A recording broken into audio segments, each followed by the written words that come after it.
Paz do Senhor, meus queridos. Aqui é o pastor Eusébio Galdino. A gente vai iniciar mais uma aula nossa. Hoje falando um pouquinho sobre a história de José. Você conhece a história de José? Ela nos ensina muita coisa. Oremos ao Senhor. Senhor Deus, apresenta a vida do pastor Eusébio diante de ti. Que o vosso Espírito Santo use com poder e graça para nos instruir em mais um ensinamento de um personagem que ensina, Senhor, a história do teu povo, ensina o teu querer, os teus propósitos para as nossas vidas também. Assim oramos e te agradecemos em nome de Jesus. Amém. Glória a Deus. Amém, meu querido. Então, José, um dos 12 filhos de Jacó, e nós já estudamos um pouquinho sobre a vida de Jacó, e aprendemos bastante, né? José era, obviamente, o preferido e odiado pelos seus irmãos. Foi vendido para mercadores de escravos apenas para emergir como governador de todo o Egito. Olha aqui, de escravo a governador. No meio desse caminho, dessa jornada, há ensinamentos valiosos para nossas vidas. E é esse ensinamento que o Espírito Santo vai estar revelando aos nossos corações e nossas mentes. Hoje vamos falar sobre essa história que é edificante para nossas vidas. Através da vida de José, aprendemos que o sofrimento não importa. Quando seja injusto, desenvolve um caráter forte e uma visão profunda. Visão de reino, a visão celestial. Amém, meu querido? Bênção do Senhor. Você sabia de uma coisa? Que José era autoconfiante? Só que ele era demais, meu querido. Então José era autoconfiante demais. Como filho mais novo, José era autoconfiante em excesso.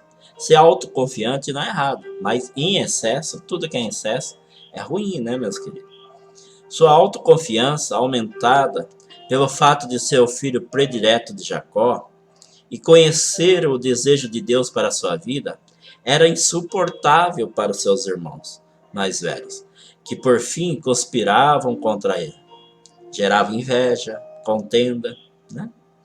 Mas essa autoconfiança, moldada pela dor e aliada a um conhecimento pessoal de Deus, permitiu que José sobrevivesse e prosperasse onde a maioria teria falhado. Ele acrescentou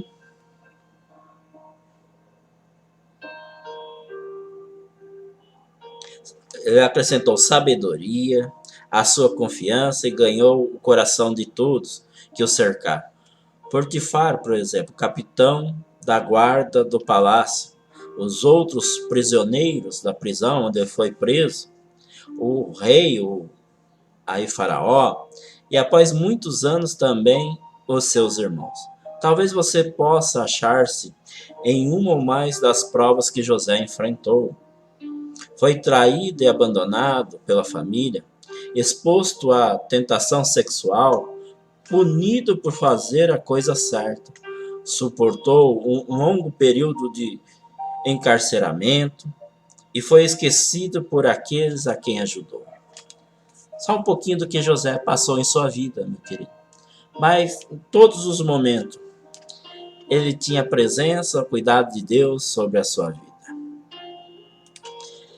E também temos que entender que em todos esses momentos, José tinha atitude. Lembra quando a gente fala em oração, a gente fala oração, orar e ação, né? Falar, expressar, mas ter uma ação. E José tinha atitudes positivas. Ele não passava muito tempo tentando saber os motivos. Sua atitude era: o que devo fazer agora? Então ele orava para Deus pedindo orientação e crendo sempre que Deus estava com ele. José tinha atitude positiva e isso transformou todo o contratempo em avanço. Ele não passava muito tempo tentando saber os motivos. Sua atitude era: o que devo fazer agora? Os que conheceram José logo perceberam que Deus estava com ele em qualquer coisa que fizesse ou aonde quer que fosse. Quando você estiver enfrentando um contratempo, o primeiro passo para uma atitude semelhante à de José é reconhecer que Deus está com você. Não há nada como a presença dele para derramar nova luz sobre a situação escura. Amém, meu querido? Bênção do Senhor. Olha que momento da vida de José. José é vendido como escravo. Uma vez José teve uns sonhos estranhos que ele não entendeu. Então ele contou o que tinha sonhado para seus irmãos. Mas eles não gostaram desse sonho. Sabe o que pensaram? Que José queria ser o rei deles. Aí eles ficaram com mais raiva de José. Um dia, os irmãos de José estavam bem longe, cuidando das ovelhas da família. E Jacó pediu para José ver e levar comida, mantimento para os seus irmãos. Quando eles viram José chegando, começaram a dizer: lá vem José, por que a gente não mata esse sonhador? Quando José chegou, os irmãos deles o agarraram e o jogaram num buraco bem fundo, numa fossa, num poço, né? Mas naquela hora estavam passando por ali alguns homens que iam para o Egito. Aí eu pergunto aqui, meu querido, você acha que foi uma coincidência esses mercadores estarem passando por ali? Ou Deus já estava providenciando aí a salvação, o cuidado de José? Aí Judá, um dos irmãos de José, disse: não vale a pena matar José. Que tal a gente vender José para eles? Para José virar um escravo? Então eles venderam José para os homens por 20 moedas. Lembra? Jesus também foi vendido. Depois, molharam a roupa de José no sangue de um bode para parecer que o animal tinha matado José. Jacó pensou que seu filho tinha morrido e ficou triste. Ninguém conseguia ajudar a Jacó a se sentir melhor. Momento triste na vida de José. Mas a vida de José não parou por aí, meu querido. Agora ele foi vendido, chega no Egito e se torna um escravo no Egito. Será que é fácil? Né? Quando chegou no Egito, José foi comprado por um homem importante chamado Potifar e se tornou o escravo dele. Mas Deus continuou ajudando José. Potifar viu que José trabalhava bem e que podia confiar nele. Em pouco tempo, Potifar deixou José cuidar de tudo o que ele tinha. Porém, a esposa de Potifar começou a notar que José era forte e bonito, começou a desejá-lo. Todo dia ela pedia para José fazer sexo com ela. O que José fazia? Ele sempre dizia: não, não posso, isso é errado. Você é casada com Potifar e ele confia em mim. E se eu fizer sexo com você, Deus vai ficar muito triste comigo. Eu não quero que isso aconteça. Então um dia a esposa de Potifar tentou obrigar José a fazer sexo com ela. Ela agarrou José pela roupa, mas ele saiu correndo. Quando Potifar chegou em casa, a esposa dele mentiu e disse: José tentou me agarrar. Potifar ficou muito bravo. Então, mandou José para a prisão. Olha que etapa da vida de José, né, meu querido? Agora esse homem, esse servo de Deus, vai para a prisão. E inocente, né? Assim como Deus abençoou José na liderança dos negócios de Potifar, também o abençoou diante do carcereiro, que percebendo a honestidade, a dedicação de José, o incumbiu de administrar a prisão. Olha, isso aí já está aprendendo administração, responsabilidade, cuidado com vidas, não é mesmo? Será que é fácil administrar uma prisão?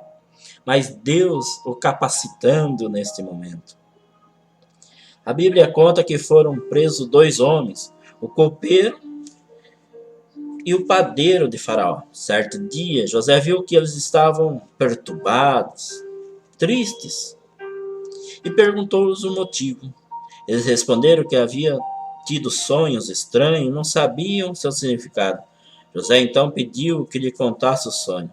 José interpreta os 2 sonhos e logo depois o copeiro foi libertado. José havia pedido que ele não esquecesse dele. Porém, o copeiro se esqueceu de José. Passaram-se 2 anos até que José tivesse uma outra oportunidade de ficar livre. A fé de José, no entanto, era muito grande e ele estaria pronto para a próxima chance. E você, meu querido, está pronto para uma chance de libertação do pecado?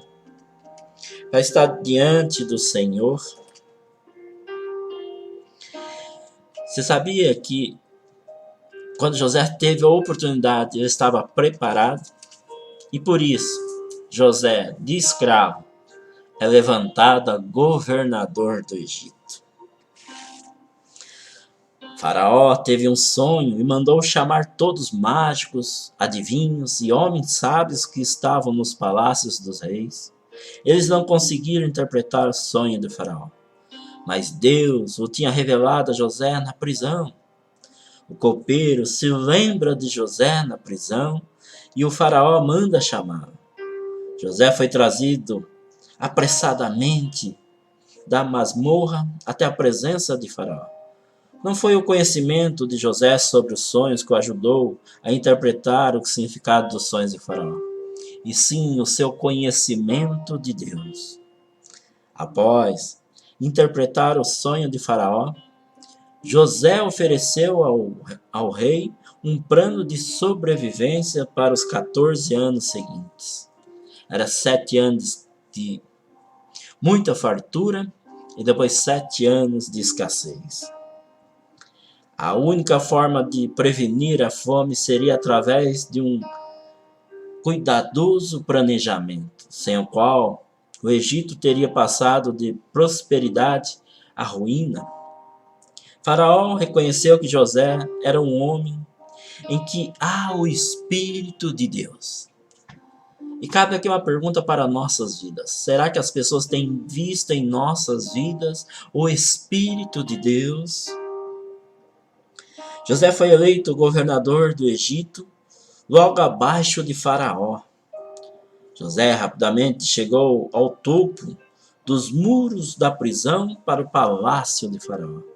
Seu treinamento para estar nesta posição envolveu ser primeiro escravo, então prisioneiro.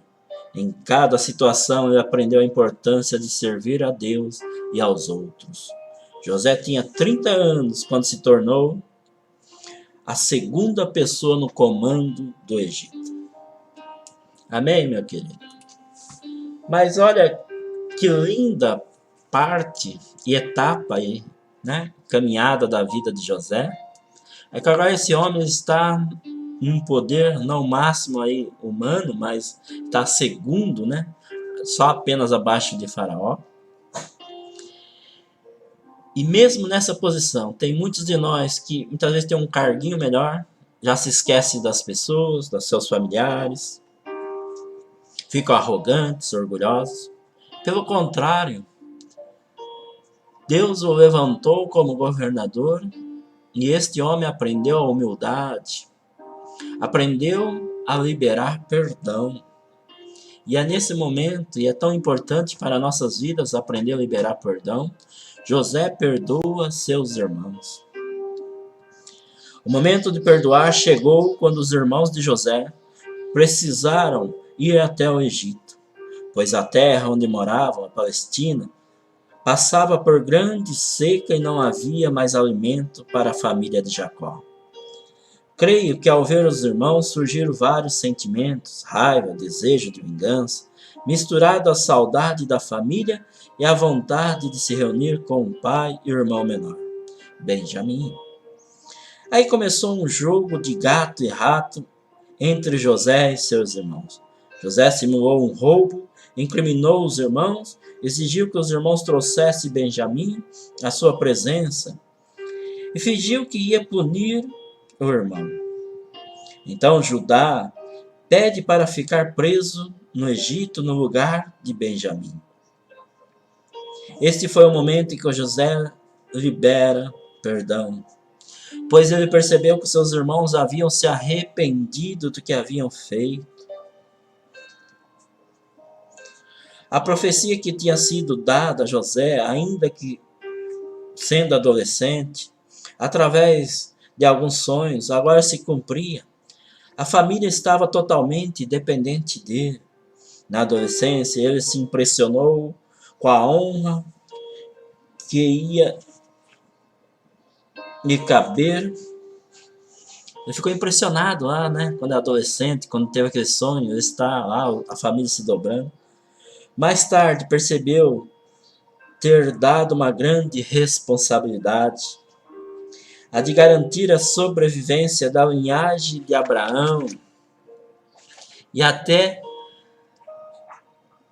também a providência da salvação dos ímpios, né? Do povo do Egito. Deus também estendeu sua misericórdia para o povo do Egito.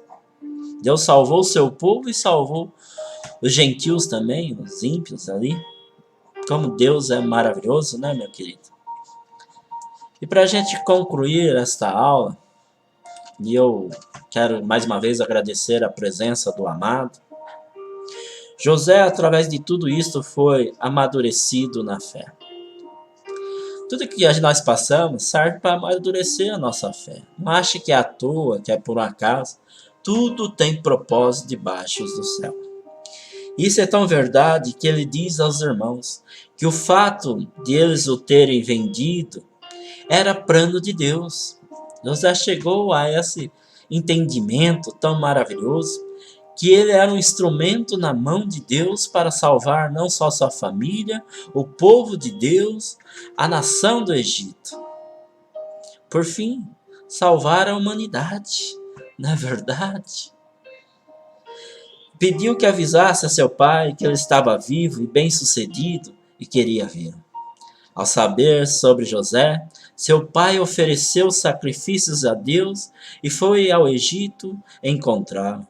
Ao se reencontrar, José chorou, abraçando a seu pai, que sentia-se realizado por ter reencontrado seu filho, que achava que estava morto. Após o reencontro, José deu à sua família uma propriedade em uma das melhores localizações do Egito e lá trabalhar e viver. Quero terminar te exortando a seguir em frente, rumo ao propósitos de Deus. Deus foi tão bom para José e o propósito da vida dele era tão grande que o tempo da alegria e da superação foram muito maiores do que o tempo do sofrimento. Amém, meu querido? Então, fica aí essa aula. Vamos orar agradecendo a Deus. Senhor Deus, agradeço por mais esta aula, mais esse momento de estar junto com este irmão, com esta irmã, aprendendo um pouco da tua palavra. Assim, oro, te agradeço em nome de Jesus. Amém. Glória a Deus. Amém, meu querido? Fica aí. Esteja conosco na próxima aula. Deus te abençoe.